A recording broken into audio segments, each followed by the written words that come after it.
Bonjour et bienvenue dans le podcast La vie suffit. Comment cultiver et développer ses capacités extrasensorielles telles que la clairvoyance, la clairaudience, l'intuition, les ressentis, etc. C'est ce dont on va parler aujourd'hui dans ce tout nouvel épisode. Je suis Chloé Bloom, entrepreneur aux multicasquettes, et chaque jeudi je vous partage les réflexions, les phases d'introspection, les clés qui, selon moi, permettent de vivre notre vie plus pleinement et de trouver plus d'épanouissement. Chaque épisode est une invitation à exprimer encore plus librement toutes les parts de vous. Si cela vous plaît, je vous invite à partager les épisodes à vos proches qui en ont besoin, ainsi que laisser une jolie note et un commentaire si vous souhaitez soutenir le podcast. Bonjour à tous et bonjour à toutes. Chers auditeurs, chères auditrices, je suis très heureuse de vous retrouver pour ce tout nouvel épisode. Ce jeudi matin, j'espère que tout le monde est en forme et que vous allez bien, que vous avez bien pris le temps. Un peu de temps pour vous, en fait, ce matin, avant d'écouter cet épisode-là. En tout cas, voilà, j'espère que tout le monde est en forme. Je suis très heureuse de vous retrouver pour ce petit épisode. J'aurais jamais pensé faire un épisode, en fait, à ce sujet-là un jour. En ce moment, je suis un peu fatiguée. Parce que je sors de 3-4 mois de travail non-stop 7 jours sur 7, entre 8 et 10 heures, 8 et 12 heures même par jour. Enfin bref, on s'en fout, mais du coup je suis fatiguée. Et vous savez que quand je suis fatiguée, je manque d'inspiration, ce qui est normal. Et donc plus on force, moins on a d'inspiration, donc ça sert à rien du tout. Si je vous dis tout ça, c'est parce que ça a son importance. Plus on force, moins ça vient. Donc en général, dans ces moments-là, soit je prends le temps de me reposer, d'aller marcher en nature et d'attendre qu'une idée se pointe, c'est un peu ça. Soit je mets une petite story sur Instagram, une petite boîte à questions où je vais faire un peu le tour de vos messages, de vos mails, etc. Et ça me donne toujours beaucoup d'inspiration, vos demandes me donnent toujours beaucoup d'inspiration. Donc en effet, je peux pas prendre toutes les demandes, il y a des choses qui me parlent pas et comme j'insiste souvent, je parle que des choses que j'expérimente, que je connais vraiment. Je pense que vraiment la connaissance vient de l'expérience, donc il y a plein de choses dont je ne parlerai pas dans ce podcast parce que je suis pas concernée et que j'ai pas envie de parler de choses que je connais pas vraiment. Je crois que en tout cas, dans mes valeurs, c'est bien d'essayer de rester à sa place et j'essaye de quand même transmettre des choses avec humilité, même si je suis pas toujours humble, loin de là, j'essaye de l'être en tout cas. Bref. Et donc, il y a quand même de vos demandes vraiment qui m'inspirent et notamment, il y a 2 demandes particulières de sujets que je n'ai jamais faites et qui en fait demandent de témoigner sur mon expérience, à savoir la première dont on va parler aujourd'hui qui est concernant tout ce qui est capacité extrasensorielle et la deuxième chose c'est sur mon parcours entrepreneurial. Donc je vous réserve le parcours entrepreneurial pour une autre fois, parce que sinon dans le même sujet ça serait complètement perché de faire ça dans le même épisode. J'espère que ça vous plaira. Et puis écoutez, j'ai pas mal de trucs en fait à raconter sur tout ce qui est capacité extrasensorielle, et avant qu'on en parle, je voudrais juste vraiment vous dire que il s'agit là uniquement de mon expérience, donc c'est à ne pas prendre pour argent comptant et qu'il faut pas en faire une généralité, c'est juste vraiment là ce que j'ai envie de vous transmettre, c'est ce qui me concerne, c'est pas ce que j'ai lu dans des livres, c'est comment moi j'ai appris, ce que j'ai vécu, comment j'ai expérimenté. Je pense vraiment que tout le monde est différent, qu'il y a plein de gens qui pourront vous partager toutes ces connaissances beaucoup mieux que moi, il y en a dont c'est vraiment le métier et qui forment des gens à la médiumnité, aux capacités extrasensorielles, etc. Voilà, aujourd'hui c'est juste ma vision et puis j'espère que ça résonnera en vous et puis si c'est pas le cas, c'est ok aussi. Simplement pour faire un petit point rapide sur les capacités extrasensorielles, qu'est-ce que c'est ? On va donner plein de noms, moi j'appelle ça des capacités extrasensorielles parce que c'est juste des capacités. Encore une fois, on va dire que c'est l'exacerbation, l'extrapolation de nos sens, de nos perceptions. C'est des perceptions, ok ? Quelles qu'elles soient, c'est des perceptions. Et je suis convaincue que ce ne sont pas des dons et qu'on n'est pas avec un don et que c'est pas juste, il y a des gens qui naissent avec des capacités plus que d'autres. Je pense qu'en fait, on a tous des capacités extrasensorielles, des perceptions qui peuvent être aiguisées, affinées, affûtées au fil du temps. Et que, il y en a pour qui c'est plus facile sur certains plans que d'autres. Il y en a qui ont certaines perceptions, d'autres en ont des différentes. Et je suis vraiment convaincue que tout le monde a des capacités extrasensorielles. Simplement, on apprend très peu en fait à s'y connecter. Et selon moi, encore une fois, juste selon moi, je trouve qu'il y a en fait beaucoup de bullshit et beaucoup de conneries autour de ça. Il y a beaucoup d'ego spirituel. Et bref, je vais vous parler de tout ça un peu plus loin. Les capacités extrasensorielles, si je devais vraiment mettre des mots sur ce que c'est, vous pouvez parler de l'intuition dont on entend parler énormément, très souvent. On peut parler de la clairvoyance, de la clairaudience, du clair ressenti, de la claircognition. Il y a plein de termes différents, de la canalisation, il y a plein de choses différentes, de la médiumnité. Enfin voilà, je pense qu'on donne un peu tous des noms à des choses qui se ressemblent. Donc moi j'aime bien parler de clairaudience, de claircognition, de clairsentience, ou on peut appeler ça aussi le clair-ressenti. Alors, pour vous expliquer ça, par exemple, la clairvoyance, c'est la capacité à voir des choses. Donc, il y a plusieurs types de clairvoyance possibles et tout le monde a une clairvoyance qui est plus ou moins affûtée et qui va être différente et ça se manifeste de différentes manières. Il y a des personnes qui ont une clairvoyance qui va leur permettre, en fait, de voir clair des choses du subtil. Donc de voir par exemple, d'avoir des petits flashs, d'avoir des petites images, des réponses qui viennent par image dans leur tête. Une image, hop, un flash dans la tête et qui fait que hop, on a une réponse instantanée et spontanée qui vient de nulle part et qu'on peut pas forcément expliquer. La clairvoyance, ça peut aussi se manifester par des pensées. Il y a d'autres types de clairvoyance et même parfois quand c'est bien poussé qui font que les personnes peuvent voir en effet des choses subtiles que nous en temps normal, vraiment en temps normal, on ne peut pas percevoir, c'est-à-dire par exemple de voir des entités, de voir des énergies, de voir des mouvements d'énergie dans une pièce, de voir des auras et des choses comme ça. Puis il y a encore d'autres formes de clairvoyance qui sont même par exemple des personnes qui ont des flashs, mais même carrément des films qui se déroulent entièrement devant leurs yeux et qui ont des aperçus, des bribes de voyages chamaniques ou qui ont des aperçus d'informations dans les annales akashiques, etc. Je vais essayer de pas trop complexifier tout ça parce qu'encore une fois, vous savez à quel point la simplicité me tient à cœur. Je voudrais juste essayer de rendre ce thème grand public et qu'on parle de choses simples en fait. Donc ça, c'est pour parler de la clairvoyance. La clairaudience, c'est la capacité à entendre des choses du subtil ou d'entendre des choses qu'on ne perçoit pas en temps normal. Donc ça peut être par exemple d'entendre des voix d'entités, de personnes défuntes, ou d'entendre des voix de guides, ou d'entendre des voix d'autres personnes, même encore en vie, qui sont pas du tout à côté de nous. Donc c'est cette clairaudience, le fait d'avoir une audition claire qui permet d'entendre plus loin que ce que l'oreille humaine perçoit en temps normal. Moi, j'aime aussi parler de la clairsentience, alors on peut appeler ça aussi le clair-ressenti, c'est cette capacité qu'on a à ressentir clairement. Donc c'est, par exemple, pour vous donner une idée de ce que moi j'ai pu percevoir avec mes clairs-ressentis, c'est cette capacité à ressentir ce qui se passe dans le corps de quelqu'un d'autre. C'est un exemple, par exemple, ou d'avoir vraiment des ressentis directement au niveau du corps qui vont nous donner certaines informations et qui sont pas toujours forcément qu'à propos de nous. Donc ça va être de ressentir des frissons quand on a une certaine information, ça va être d'avoir certaines douleurs au niveau du corps quand on veut essayer de capter ce qui se passe dans le corps de quelqu'un d'autre. Encore une fois, vraiment, je parle que de mon expérience parce que c'est comme ça que ça s'est manifesté. Par exemple, ma clairsentience, elle va se présenter quand je vais travailler sur quelqu'un, je vais faire des soins sur quelqu'un ou un nettoyage sur quelqu'un et que je me, entre guillemets, connecte à son corps. En fait, je me pose juste dans l'intention d'être à l'écoute de son corps. Je vais pouvoir ressentir dans mon corps ce qui se passe dans le sien, à savoir, je vais pouvoir ressentir certaines douleurs à certains endroits qui sont un peu tendus, qui peuvent être durs, certains blocages énergétiques, de la chaleur, du froid, des mouvements et même, en fait, jusqu'aux émotions. Donc la clairsentience, c'est aussi quelque chose qui est très simple, en fait, et qui est pas juste le fait de sentir ce qui se passe dans le corps de quelqu'un, mais c'est aussi cette capacité à percevoir les ressentis d'autrui, la capacité à percevoir les émotions d'autrui. Et donc j'espère déjà que juste là, en vous disant ça, vous vous rendez compte qu'en fait c'est aussi quelque chose que vous faites déjà très bien et que vous avez déjà beaucoup, je pense. Donc là, on est sur le clair ressenti, encore une fois pour moi, dans ma vision. Et puis, ce qu'on appelle clair-cognition, ce que moi j'appelle clair-cognition, on peut appeler ça aussi la clair-connaissance, c'est cette capacité à avoir des informations sur des gens. On le sait, on a une connaissance qui sort de nulle part et qu'on a du mal à expliquer, on peut pas vraiment expliquer comment on sait ça, mais c'est quelque chose qu'on sait. Donc typiquement, comment ça va se présenter chez moi, c'est quelqu'un va me parler ou m'envoyer un message vocal ou juste m'envoyer même un message écrit, sans rien savoir officiellement et de manière rationnelle sur cette personne-là. Je vais savoir des choses à propos de cette personne. Par exemple, je vais savoir que son grand-père s'appelait comme cela et qu'il a vécu ceci, ou que sa grand-mère était comme cela, ou que cette personne a un petit frère, admettons, ou que cette personne fait du cheval, etc. Et ça, je sais pas vraiment expliquer comment je le sais, mais c'est une réponse instantanée. Donc moi là, je vous parle vraiment que de celle-ci parce que c'est celle que j'ai le plus creusée, entre guillemets, mais encore une fois, dans tout ça, en fait, on est en train de parler de médiumnité, de cette capacité à connecter à des informations subtiles, à des perceptions qui sont subtiles. Et donc l'intuition, vous savez, c'est aussi cette capacité d'avoir des réponses instantanées, dénuées de tout intellect, de tout mental et de toute explication rationnelle. Et c'est même des gestes qui sont super intuitifs, on sait pas forcément pourquoi on fait ça, mais on sait qu'on le fait et on sait que c'est ce qu'il faut faire et c'est un état d'évidence. Et donc j'en parlais beaucoup dans le podcast, dans l'épisode de podcast sur trouver sa place.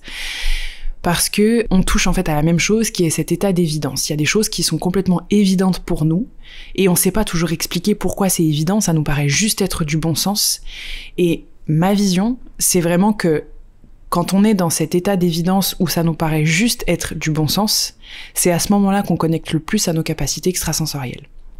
Donc pourquoi est-ce que je vous fais vraiment cet épisode ? C'est parce que je sais qu'aujourd'hui, il y a beaucoup de gens, et j'ai aussi eu ça ces dernières années, qui ont envie de développer un peu nos capacités extrasensorielles parce qu'on se dit que ça peut nous aider dans notre quotidien, que ça peut nous servir dans notre job, que ça peut aussi nous faire prendre de meilleures décisions, etc.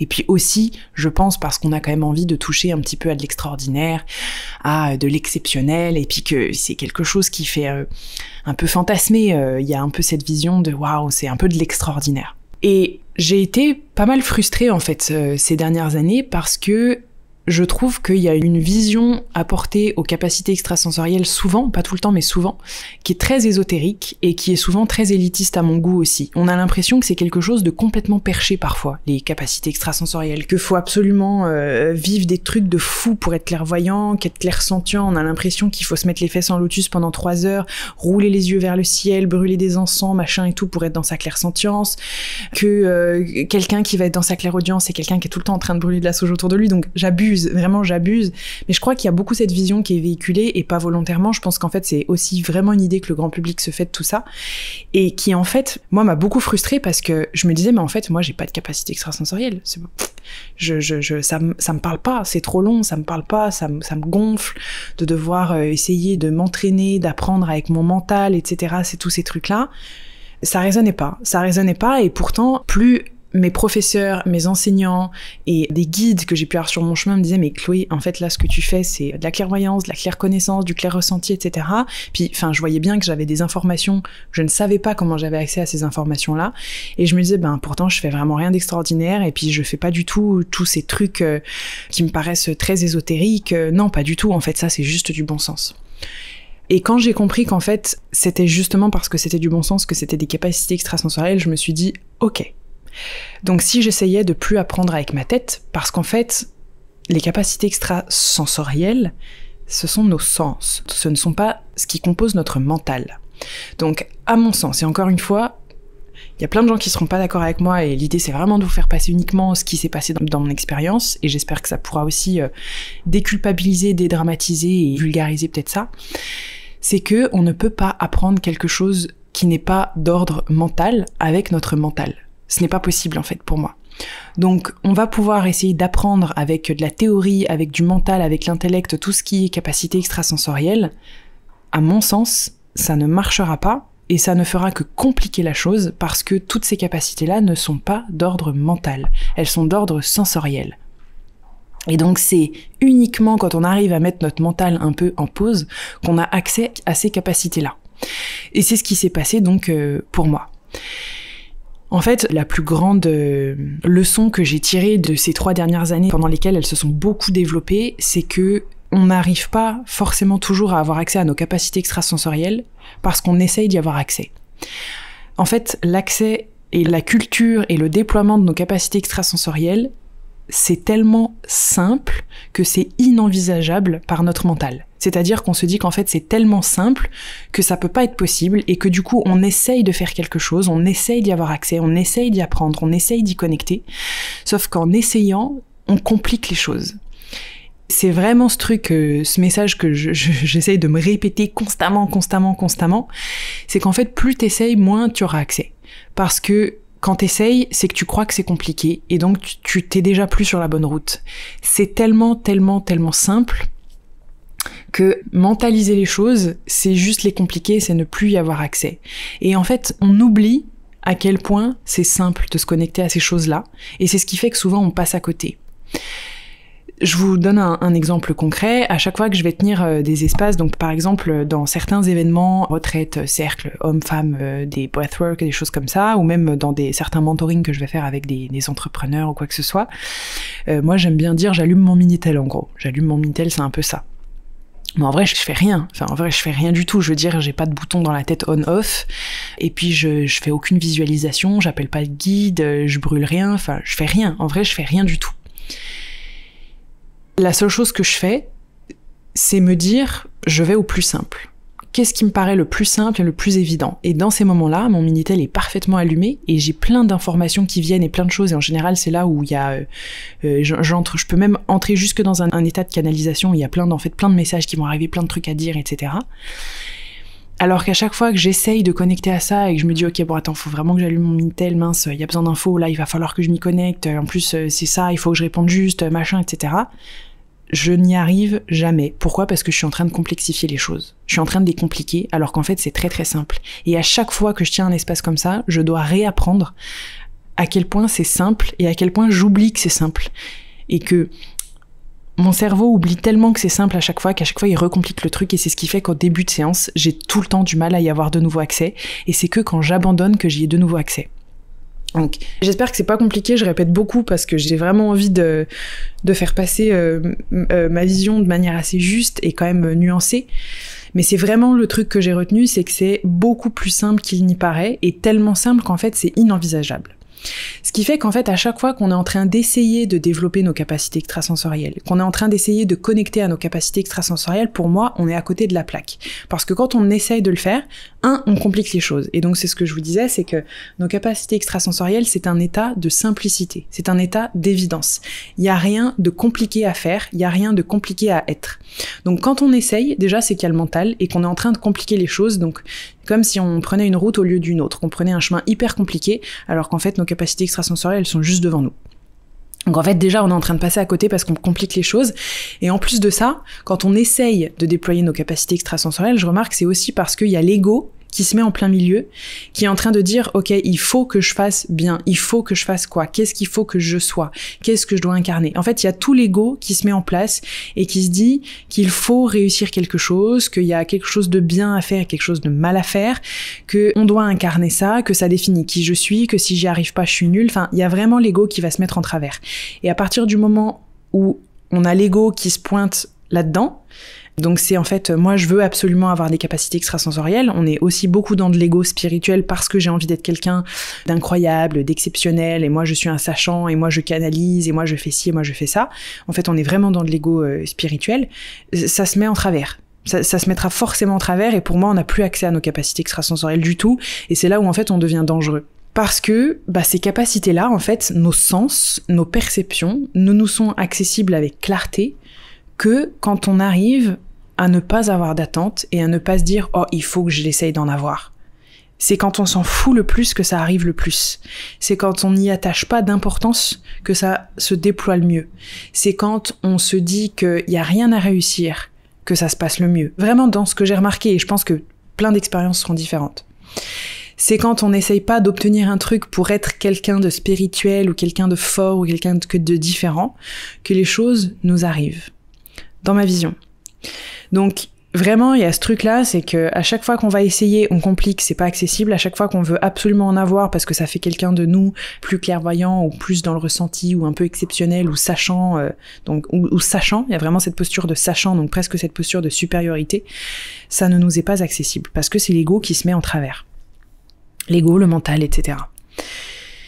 Une autre chose qui peut se mettre en travers, et dont j'ai déjà parlé aussi, c'est le doute. Et alors ça moi, c'est vraiment quelque chose, c'est ce qui se met le plus en travers à chaque fois, c'est que, en tout cas, chez moi, le doute se pointe à chaque fois. C'est en mode, ouais, mais attends, est-ce que je suis pas en train d'inventer, là? Tout le temps. Est-ce que je suis pas en train d'inventer, là? Non, mais attends, n'importe quoi. Est-ce que c'est vrai, là, ce que je suis en train de raconter? Est-ce que c'est juste? Est-ce que je me trompe pas? Est-ce que je peux le dire? Est-ce que je suis en train d'imaginer? Et si je me plante? Et si je dis de la merde? Et n'importe quoi? Et pour qui je me prends? Et attends, mais moi, j'ai pas envie de me prendre pour je sais pas quoi? Et moi, je suis pas comme ça. C'est de l'ego. C'est l'ego qui est en train de faire son job d'essayer de créer de la cohérence et de rationaliser quelque chose qui ne l'est pas. C'est l'ego qui essaye de nous protéger, donc vous savez, vous connaissez son job de nous maintenir en sécurité, qui est en train d'essayer de donner une explication rationnelle à quelque chose qu'il ne comprend pas. Et donc, quelque chose qu'il ne comprend pas, pour l'ego, c'est un potentiel danger. En gros, il vaut mieux dire « c'est pas vrai » plutôt que dire « c'est vrai mais je ne comprends pas ». Et ça, ça c'est le job de notre ego, de dire « non, ça c'est pas vrai ». Je rejette en bloc ce qui est pas vrai ou ce que je comprends pas, parce que si je le comprends pas, ça signifie que je suis pas en contrôle. Et donc ça c'est très présent chez moi en tout cas, qui suis gros control freak, qui a tout le temps besoin de tout comprendre, etc. Et c'est, en tout cas dans mon expérience, ce qui est le plus challengeant. Et pour d'autres personnes, ce sera autre chose. Mais chez moi, c'est le doute. Et donc c'est que, le doute m'a bloqué plein de fois l'accès à ces capacités-là. Ça l'est toujours, c'est toujours le cas. Parce que sur le moment, je me dis, non mais attends, comment je sais que j'invente pas n'importe quoi? Puis si je suis en train d'inventer, moi j'ai pas envie d'inventer, puis j'ai pas envie de dire n'importe quoi. Et puis attends, faut que je garde un peu la tête froide et que je garde les pieds sur terre, il faut que je reste humble et machin, etc. Donc il y a du doute. Et puis, a posteriori, même une fois que le Minitel se débranche, entre guillemets, il y a toujours du doute parce que je me dis, non mais, ça se trouve, j'ai tout inventé. Ou non mais bon, cette fois-ci j'ai sûrement eu de la chance, il va falloir que j'ai une autre preuve. Donc ça, c'est toujours le mental qui est toujours en train d'essayer de la cohérence, et quand c'est incohérent, il comprend pas, il rejette. Donc c'est les trois choses principales en tout cas que j'ai pu remarquer sur mon cheminement, qui se mettent souvent en obstacle à nos capacités extrasensorielles. Et donc bon, c'est pas le tout, mais j'imagine que si vous êtes toujours en train d'écouter l'épisode, c'est que vous avez envie de savoir comment faire. Ce que j'ai compris, et encore une fois, ça fait pas super longtemps que j'utilise mes capacités extrasensorielles plus facilement, que j'utilise dans mon quotidien, pour ma vie perso, pour ma vie pro. Ce que j'ai compris ces 3 dernières années, c'est que pour être pleinement connecté à nos capacités extrasensorielles, déjà, quelles qu'elles soient, parce que, alors, j'ai pas fait cette petite parenthèse, mais j'ai envie de le redire aussi, c'est que on va tous avoir des capacités, 1 ou 2 ou 3, qui prédominent, qui sont plus facilement accessibles pour nous. Donc typiquement, moi je sais que c'est claircognition numéro 1, clairsentience, clair-ressenti, et ensuite clairvoyance. J'ai pas du tout de clairaudience, enfin en tout cas ça s'est jamais pointé, j'ai pas du tout ça. Et puis il y a d'autres gens, ça va être beaucoup de la clairvoyance, et puis il y a d'autres gens, ça va être de la clairaudience, etc. Donc voilà, on est tous très différents. Et ce que j'ai remarqué, c'est encore une fois que, pour avoir accès à ces capacités-là, faut pas essayer grand-chose. Il faut simplement se rappeler à chaque fois à quel point c'est simple et à quel point il n'y a rien à faire. L'idée, c'est de basculer dans un état dans lequel on est vraiment présent. Donc c'est un état de concentration et de relaxation. Pour moi, c'est vraiment ça. C'est ce qui caractérise parfaitement l'état dans lequel je suis quand je vis ces moments-là, ou quand je suis dans ce qu'on appelle des états de canalisation. Bref, appelez ça comme vous voulez. Moi, j'ai toujours un peu de mal à utiliser ces termes, ça viendra. C'est vraiment un état dans lequel on est hyper concentré, comme un état de flow, vraiment comme un état de flow, on est hyper concentré, tout ce qui se passe autour n'est quasiment pas présent, et en même temps, on est hyper détendu, ce qui fait qu'il n'y a pas de stress, il n'y a pas d'objectif, il n'y a pas d'enjeu particulier. Donc c'est un état de présence ultra profond en fait, c'est un petit peu comme ça que je le vis, c'est un état de présence ultra profond, où on est vraiment concentré, on est vraiment présent, et en même temps on est vraiment détendu, ce qui fait qu'on est dans cet état parfait où il n'y a rien à réussir, rien à obtenir, et on se fait lisse et creux comme un tube de PVC. C'est un peu comme ça que je le visualise. C'est comme si on devient un tube de PVC, tout lisse, présent, droit, qui se tient bien droit, voilà, qui est présent, et qui se fait creux et qui essaye pas de se dire comment je voudrais que l'eau coule à travers moi, et puis comment je voudrais faire, etc. Et puis attends, comment il va falloir que j'oriente l'eau? En fait, c'est non. J'essaie rien de faire du tout, je laisse juste l'eau couler. C'est vraiment, je vous donne des images super vulgaires, mais c'est vraiment comme ça que je le ressens. C'est en fait, je suis concentrée, je suis détendue, j'ai rien à réussir, et je vais simplement me reconnecter à cet état d'évidence, cet état de simplicité dans lequel j'ai accès de manière naturelle à plein d'informations subtiles. Et nous avons tous accès à plein d'informations subtiles. Sauf que, la plupart du temps, on ne s'autorise pas à les verbaliser, à les exprimer, à les dessiner, à les peindre, à les écrire, à les danser, etc. On s'y autorise pas parce qu'on se dit que c'est pas bien. Soit que c'est pas bien, soit que c'est un jugement, soit qu'on sait pas d'où ça sort ça, soit que c'est une interprétation, soit qu'on a l'impression d'être en train d'inventer, soit on a l'impression de devenir fou. Moi, ça a été beaucoup ça. J'ai eu et j'ai encore parfois souvent cette peur de d'inventer, de devenir un peu folle et puis surtout de me prendre pour je ne sais pas quoi. Et que ça, c'est quelque chose que je veux pas. J'ai vraiment envie de garder la tête froide et de garder les pieds sur terre et de pas devenir trop sûr de moi, parce que je crois que c'est important de continuer à douter de soi pour aussi garder les pieds sur terre. Donc c'est vraiment rentrer dans cet état-là. Et à chaque fois, il y a des informations qu'on va capter qui sont hyper évidentes, qu'on s'autorise pas en fait, soit à verbaliser, à exprimer ou quoi que ce soit. Et ces informations-là, si elles ne nous font pas rentrer en réaction, quelle qu'elle soit, la plupart du temps, ce sont nos perceptions. Comment on sait que c'est des perceptions et comment on sait que c'est de la projection ? Pour moi, quand on projette, il y a de l'émotionnel avec et il y a un jugement associé avec. Et encore une fois, c'est juste dans mon expérience comment moi je ressens les choses. J'ai remarqué qu'à chaque fois que je projetais ou j'interprétais, donc chose qu'on fait quasiment tout le temps, hein, clairement, et c'est bien normal, on est humain, je remarquais qu'en fait, il y avait un jugement sur l'information que je percevais. Par exemple, je te donne un exemple. Par exemple, ça m'est déjà arrivé. Je suis face à un homme en conférence qui est dans le public, qui prend le micro, qui me pose une question qui a rien à voir avec le sujet, peu importe. Et moi, j'ai une information qui me vient tout de suite. Je sais, par exemple, qu'il a, admettons, une mauvaise relation avec son père et qu'il a trompé sa copine il y a pas longtemps. Et on n'est pas du tout en train de parler de ça. Je sais que, typiquement, je suis en train de projeter et je suis en train d'émettre un jugement et je suis enfermée dans un biais cognitif de confirmation quand, dans ma tête, je suis en train de juger le fait qu'il a sûrement trompé sa copine ou qu'il a perdu son père et que je suis en train d'émettre un jugement sur cette personne-là. Par exemple, c'est vraiment un queutard, oh le salaud, ou oh il y a ci, oh il y a ça, etc. Et encore une fois, c'est comment ça se passe chez moi. Et je pense vraiment que ça peut se passer de plein de manières différentes. Alors que quand j'ai accès à une information à propos de cette personne-là, il n'y a pas de jugement. C'est hop, une info qui vient. Souvent, je sais juste pas quoi en faire du tout. Si je sens qu'il y a de la place pour le déposer ou si j'ai la sensation que ça va être utile de le déposer, je le fais. Mais honnêtement, 90% du temps, pour le moment, pour moi, c'est pas toujours utile de le dire, donc je dis rien. Ou j'en parle après en privé ou quoi que ce soit, ou parfois je dis rien du tout parce qu'encore une fois, je suis pas du tout partisane du fait de toujours tout balancer ce qu'on perçoit. Parfois, c'est juste pas utile et ça va servir à rien à la personne. Et quand on capte ce genre d'informations, je pense que c'est important d'être vigilant, humble, d'avoir quand même les pieds sur terre et de se dire c'est pas parce que t'as des infos que tu dois les donner en fait.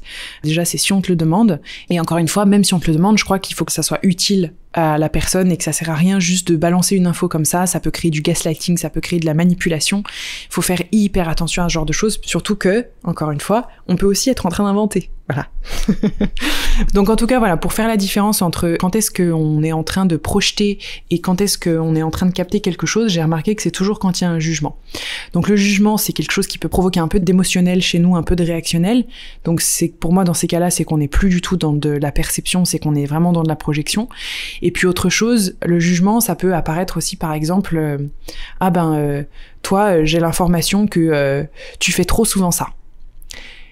Déjà là, c'est même plus une perception, parce qu'il y a le mot « trop » dans la phrase. Et le mot « trop », ça signifie qu'il y a un jugement. Ça signifie qu'on est en train de dire « cette information que j'ai à propos de toi, c'est trop par rapport à ce que moi j'estime être le juste barème, le trop ou le pas assez ». Donc à chaque fois qu'on utilise les mots « trop »,« pas assez »,« assez bien »,« mieux »,« mal »,« bien », etc., en fait on est en train de poser un jugement qui est complètement personnel, sur lequel il y a une projection.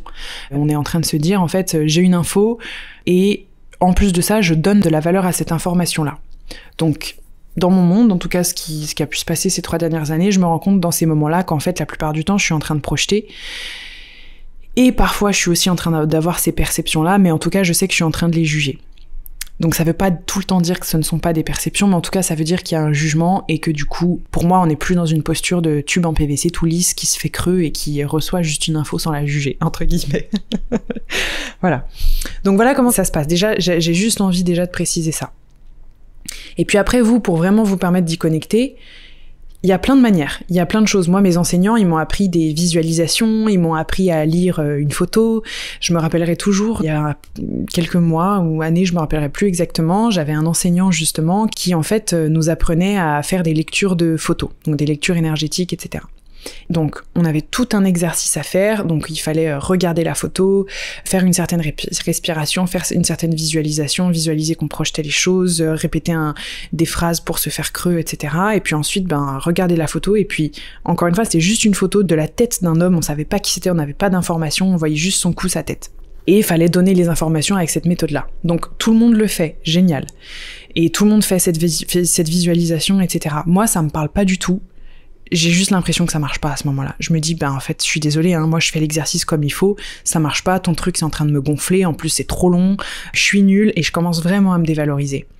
Cette méthode-là, entre guillemets plus protocolaire, on va dire entre guillemets, elle marche super bien pour certaines personnes et il y a plein de gens qui ont besoin de méthodes précises, de protocoles et d'outils précis pour bien se protéger, pour mieux lire, pour développer leur capacité extrasensorielle. Il y a plein de gens chez qui ça va résonner, chez moi ça ne résonnait pas du tout et je sais qu'il y en a aussi parmi vous chez qui ça résonnera pas. Et donc mon prof, il me dit ok, Chloé, tu sais quoi, si t'as une autre manière de faire, fais-le et puis on va voir. Et il m'envoie la photo et donc je dois tout de suite en fait lui donner les réponses. Et je lui dis oui, en fait avec la photo n'importe qui peut deviner ça, que là le mec il sortait d'une rando, ça se voit, il a fait une rando d'environ 3 heures, il est à côté d'un lac, à mon avis il y a des chevaux à côté, il y a un couple avec une femme qui est en train de faire ça, puis à mon avis il est au Pérou le mec, ça se voit, il est super haut en altitude, puis alors ça se voit sur sa tête, j'ai l'impression qu'il vient de se faire larguer ou qu'il est en train de vivre un divorce ou je sais pas quoi, à mon avis il vient de traverser des mois un peu d'Arcos, puis là c'était vraiment un voyage pour essayer de se reconstruire et j'ai l'impression qu'il est tout juste en train de voir la lumière au bout du tunnel. Donc je me dis, en fait, n'importe qui peut voir ça sur un visage. Je veux dire, le visage, ça exprime quand même beaucoup de choses. En plus, on voyait quand même son cou, on voit qu'il a un impair. Donc voilà, je veux dire, tout le monde peut voir ça. Ça me semble hyper logique quand même. Puis vraiment, j'étais persuadée de mon truc. Et mon prof me dit oui, c'est exactement ça. Donc cet homme, en fait, il a divorcé 8 mois avant. Et puis là, il est au Pérou, en train de faire des montées. Et effectivement, c'était une randonnée à cheval. Avec un couple qui était en train d'organiser, à côté de lui il y a l'organisatrice, il y a un lac à côté, ils sont à tel endroit au Pérou, etc. Oui, ok, tout le monde peut voir ça sur une photo, franchement. Et c'est là où mon prof me dit, non en fait, Chloé, tout le monde ne peut pas voir ça sur une photo. C'est des informations qui sont un peu trop précises pour que ce soit juste lu sur un visage. Et c'est là où je me suis dit, en fait, j'ai rien fait du tout. J'ai juste dit ce qui me paraissait être du pur bon sens. Il me dit oui, c'est ça, les capacités extrasensorielles. Et donc ça me fait rire parce qu'en fait, c'est ce moment où j'ai compris qu'en fait, je me faisais tout un monde de ces capacités en me disant, mais attends, en fait, hyper dur, puis attends, faut être méga évolué, spirituel ou je sais pas quoi pour avoir accès à ça, en fait, pas du tout. Et donc si je vous partage cette expérience-là, c'est pour que vous puissiez aussi juste réfléchir à ce qui vous paraît être super évident depuis que vous êtes petit ou petite. Il y a quelque chose que vous faites de manière hyper évidente qui vous paraît être du bon sens. J'ai posé la question la semaine dernière à mes élèves en formation. Donc je forme des gens sur le breathwork, le bodywork, etc. et sur les capacités extrasensorielles aussi.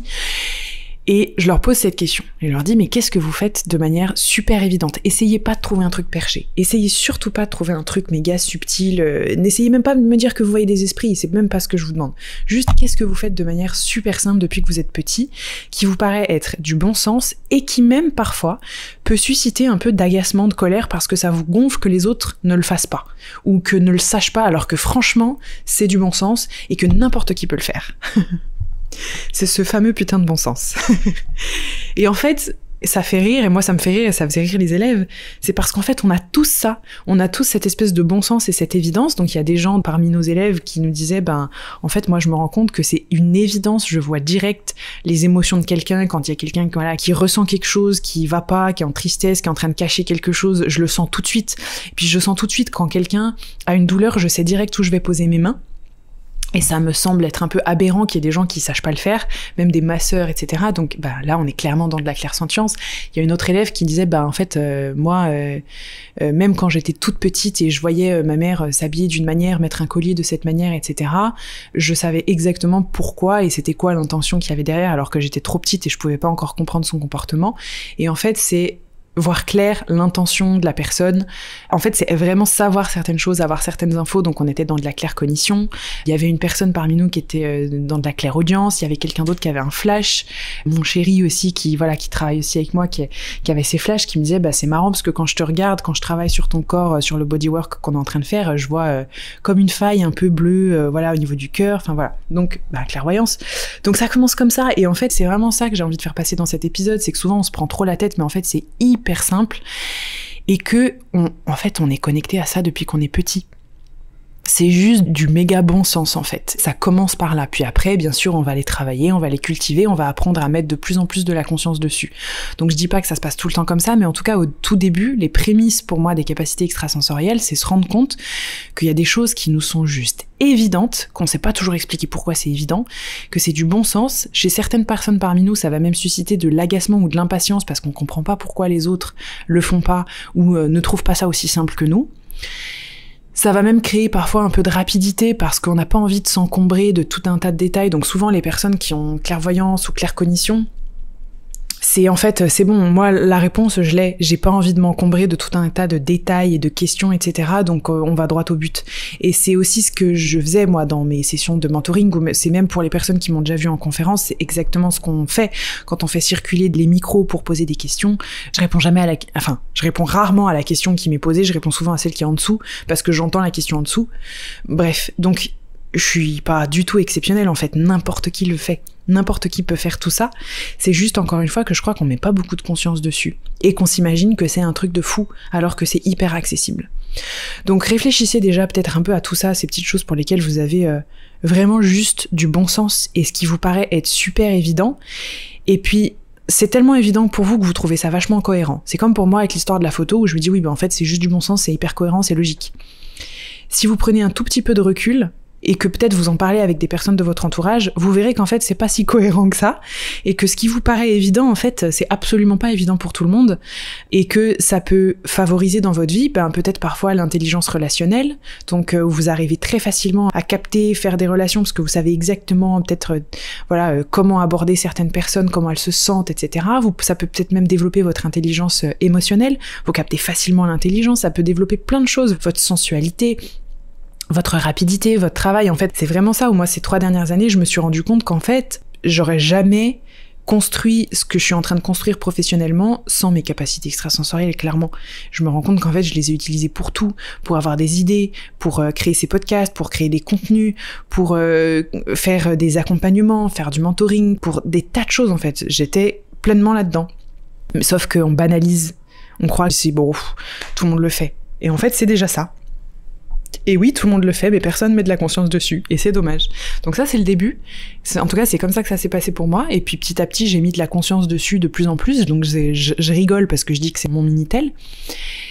Je mets de la conscience dessus, et puis plus je mets de la conscience dessus, plus je me rends compte qu'en fait, j'en doute, que je remets ça en question, que j'ai des questions, que j'ai peur d'inventer, de me prendre pour n'importe qui, que j'ai pas envie de prendre la grosse tête, etc. Et puis en même temps, je me rends compte que le doute c'est un obstacle, que l'ego c'est un obstacle, que le mental c'est un obstacle, puis je me rends compte aussi, que quand je me fais creuse comme un tube de PVC et qu'en fait je laisse le truc parler, j'arrive à aller de plus en plus loin, vraiment de plus en plus loin, et avoir de plus en plus accès à des choses qui sont difficiles à expliquer, on va dire. Donc je peux faire même un gros bisou à Agathe, je sais pas si Agathe écoutera cet épisode, mais une personne de la communauté qui m'envoie un message écrit et j'ai des infos directement sur des choses, sur sa grand-mère, son prénom, etc.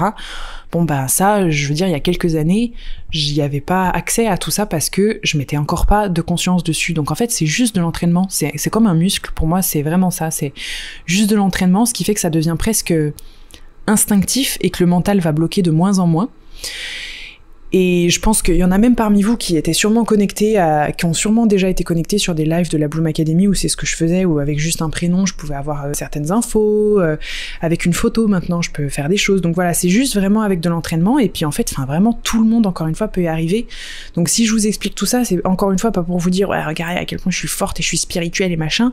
C'est juste, en fait, vraiment, je vous assure que même moi qui suis hyper sceptique à la base et hyper rationnelle, en fait, ça vient tout seul, et on apprend à y faire confiance, donc c'est vraiment comme un muscle, on va vraiment travailler ça, et puis plus on arrive à faire confiance à ça, et je crois vraiment par contre que c'est important de garder du doute, et de pas croire en tout ce qu'on perçoit aussi, parce que je crois que c'est aussi ce qui permet de un peu garder quand même les pieds sur terre, et de garder un peu d'humilité, en tout cas au stade où j'en suis, c'est ce que je me raconte, donc, et ça me fait du bien de me le raconter.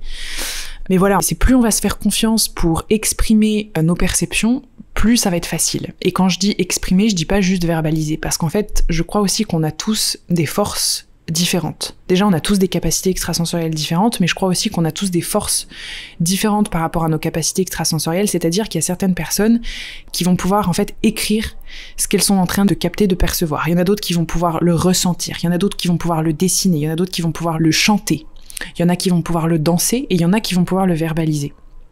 Moi, mon truc, c'est de le verbaliser. Et c'est ce que je fais avec ce podcast. Déjà, en fait, c'est déjà ce que je fais. Donc, même si dans ces podcasts-là, tout me paraît être vraiment du bon sens, en fait, je verbalise aussi, voilà, des choses, en fait. Je verbalise aussi des choses qui me viennent. Et c'est ce que je fais en conférence, c'est ce que je fais dans des mentorings, dans des coachings, dans des choses comme ça. Je verbalise. Et plus je m'entraîne, plus je me rends compte qu'en fait, verbaliser, c'est pas simple parce que nos perceptions, c'est du sensoriel et que le verbe, mettre des mots dessus, qu'on l'écrive ou qu'on le parle, ça réduit toujours nos sens. C'est-à-dire que j'aurais beau essayer de mettre des mots sur tout ce que je perçois, ça pourra jamais décrire à la perfection ni l'intensité, ni la justesse, ni l'exactitude de ce que je perçois. Parce que ce que je perçois, c'est souvent de l'image, du feeling ou une connaissance, et que ça vient pas avec des mots pile poil justes et choisis. Pour que ça vienne avec des mots pile poil justes et choisis, il faut que ça passe à travers nous, à travers notre ego, encore une fois, et nous on verbalise avec notre capacité à verbaliser. Et donc en verbalisant, on déforme aussi ce qu'on perçoit. En verbalisant, souvent on interprète un peu, puis il y a uniquement notre vocabulaire qui est retransmis dedans, notre capacité, encore une fois, à nous exprimer, à verbaliser les choses. C'est aussi pour ça que je suis un peu convaincue au fond que tout ce qu'on va exprimer de nos capacités extrasensorielles, ça sera jamais pleinement juste, parce que ça passe toujours à travers notre filtre. Et d'ailleurs ça, c'est quelque chose que Frank Lobvet explique très bien. Donc Frank Lobvet qui est clairvoyant et énergéticien, et il explique, il dit en fait tout ce que je vous raconte, ne le croyez pas, ne croyez pas tout ce que je vous raconte parce que ça passe à travers mon filtre, à travers le filtre de Frank et à travers mon personnage en fait. Donc c'est interprété même quand on veut se faire le plus creux possible. C'est aussi ce que j'essaye de répéter dans les podcasts, dans les événements, etc. C'est en fait remettez aussi en question tout ce que je raconte, quoi. C'est super important parce que y a rien de juste. Ça passe juste à travers mes yeux. Il y a rien de juste en fait dans tout ça. En tout cas, c'est pas juste pour vous. Je veux dire, tout est juste par rapport à moi. Ça passe à travers mes yeux, mais il y a rien de vrai ou de faux. En fait, c'est plutôt ça. Voilà, et donc en fait, cette capacité à verbaliser, je me rends compte qu'elle est pas toujours simple parce que pour deux raisons. La première, c'est que c'est super dur de poser des mots sur des perceptions. C'est super difficile. Ça réduit l'expérience tout le temps. Et la deuxième chose, c'est aussi que souvent, ça va beaucoup trop vite dans notre tête ou dans notre corps ou quoi que ce soit, et que du coup, c'est comme si ma bouche n'arrivait pas à suivre ma tête. Et donc ça, je le vois dans certains états de perception dans lesquels je suis, et même parfois, ça va vraiment me pousser jusque dans des états de conscience modifiés, et j'ai l'impression d'être... on peut appeler ça en canalisation si vous voulez, ou même juste en train en fait de faire mon tube en PVC, j'aime mieux l'image. Parfois, il y a tellement d'informations, ça vient tellement vite que ma bouche a du mal à suivre et que du coup, ça va trop vite, ça demande un état de concentration qui est hyper extrême, ça va super vite. Ça, dans beaucoup de livres autour de la canalisation et comment apprendre la canalisation, ils en parlent beaucoup de cet état-là et de dire que souvent, il y a plein d'infos qu'on capte très vite et que mettre des mots dessus, parfois, c'est pas simple parce que ça va super vite. Donc, c'est des choses aussi qu'on peut apprendre. Moi, je vais aussi apprendre à mieux canaliser le flux, etc. Mais encore une fois, c'est pareil, c'est accessible à tout le monde. Et on peut tous apprendre. Donc voilà, je crois que c'est vraiment ça. Et puis encore une fois, on a tous nos forces. Et moi, mon truc, et je sais qu'il y en a plein parmi vous qui me le disent aussi, mon truc, c'est d'avoir une facilité à verbaliser des choses que honnêtement, tout le monde ressent, ou pense, ou peu importe, vit en tout cas. Et moi, ma facilité, c'est de les verbaliser. Et donc, vous pouvez déjà vous réfléchir, vous, c'est quoi votre facilité? Est-ce que c'est de les verbaliser? Est-ce que c'est de les dessiner? Est-ce que c'est de les mimer? Est-ce que c'est de les faire ressentir? Est-ce que c'est de prendre soin? Est-ce que c'est de toucher? Voilà, juste, elle est où votre force? Où est-ce qu'est votre force? Et vous verrez que plus vous ferez confiance et vous vous autoriserez à aller dans cette force-là, plus ce sera facile, en fait. Voilà, tout simplement. Et pour terminer cet épisode, j'aimerais aussi vous parler donc encore une fois de quelque chose donc que j'expérimente par rapport à ces capacités extrasensorielles, c'est que au stade où j'en suis, et donc ça fait à peine 3 ans que j'explore ce Minitel, que j'explore en conscience, pardon. Au stade où j'en suis, le mental est tout le temps présent avant et après. C'est-à-dire que avant, par exemple, une session de soins, de mentoring, de breathwork, tout ce que vous voulez, je sais que je vais avoir besoin de mon Minitel. Et si j'essaye d'y avoir accès, et si j'essaye de trouver, si j'essaye de m'y connecter, ça marche pas. Et c'est quand je me dis, bon bah en fait aujourd'hui j'ai rien du tout, aujourd'hui ça marche pas, tant pis, je lâche l'affaire, j'abandonne. C'est à ce moment-là que tout se pointe. Et la deuxième phase, c'est après. Après, l'ego revient au galop et c'est en mode, non mais en fait, à mon avis, j'ai tout inventé, j'ai juste eu de la chance. J'ai juste eu de la chance. Bon, là, cette fois, en effet, j'ai eu de la chance, c'est tombé juste. Mais bon, tu sais quoi, je vais voir la prochaine fois, ça me prouvera vraiment que c'était juste.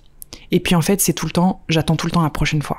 Et ça fait des centaines et des milliers de fois que j'ai la preuve que c'est pas moi qui invente, mais à chaque fois, et malgré le fait que ça fasse des milliers de fois que je suis dans cet état-là, à chaque fois, je me dis, non mais, j'y crois toujours pas, je suis sûre que c'est encore moi qui ai inventé. Allez, la prochaine fois, ce sera vraiment la bonne preuve.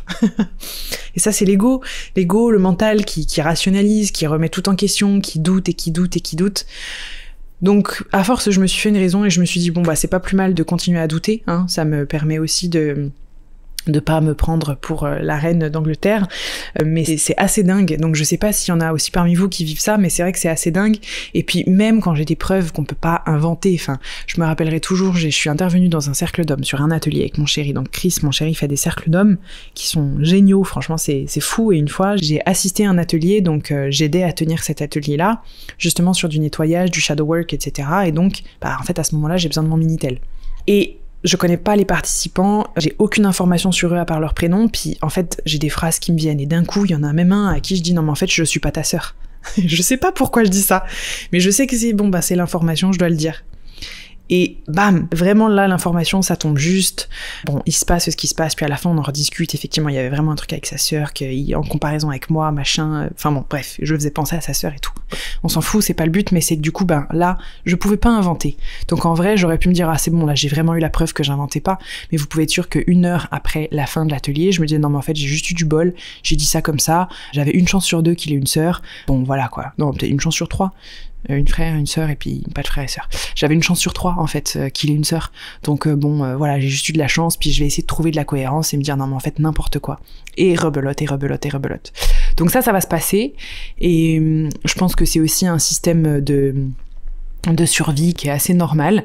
Donc l'idée, ben c'est encore une fois pas de mettre son ego de côté, ça veut rien dire, hein. L'ego mal placé et l'ego de côté, etc., ça veut rien dire. C'est plutôt essayer de pas trop mentaliser, pas trop tout chercher à rendre les choses cohérentes, et puis essayer de se faire le plus creux possible en étant très concentré et très détendu. Et puis surtout, juste vous rappeler à chaque fois à quel point c'est très très simple et que vous êtes déjà vraiment connecté à vos capacités extrasensorielles. Vous y êtes déjà connecté, simplement vous vous rendez pas compte que vous êtes connecté à ces capacités et vous n'avez pas encore mis de conscience dessus.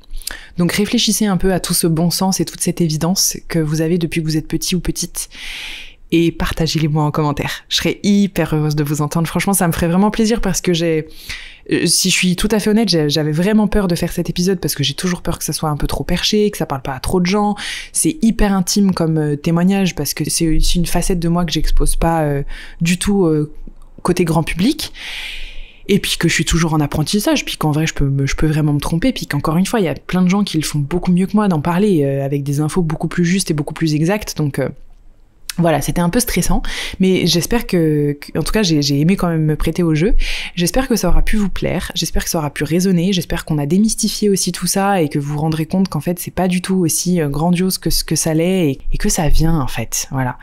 Donc, ayez confiance en vous, faites-vous confiance et puis partagez ça en commentaire, ouais, ça serait vraiment, vraiment sympa, ou en story sur Instagram ou quoi que ce soit. Je vous embrasse très très fort, et puis on se retrouve la semaine prochaine pour un nouvel épisode. Je sais pas si je partagerai mon parcours entrepreneurial la semaine prochaine, mais ça va venir dans les très futurs proches épisodes. Voilà. Je vous embrasse très fort et à très vite. Bye bye.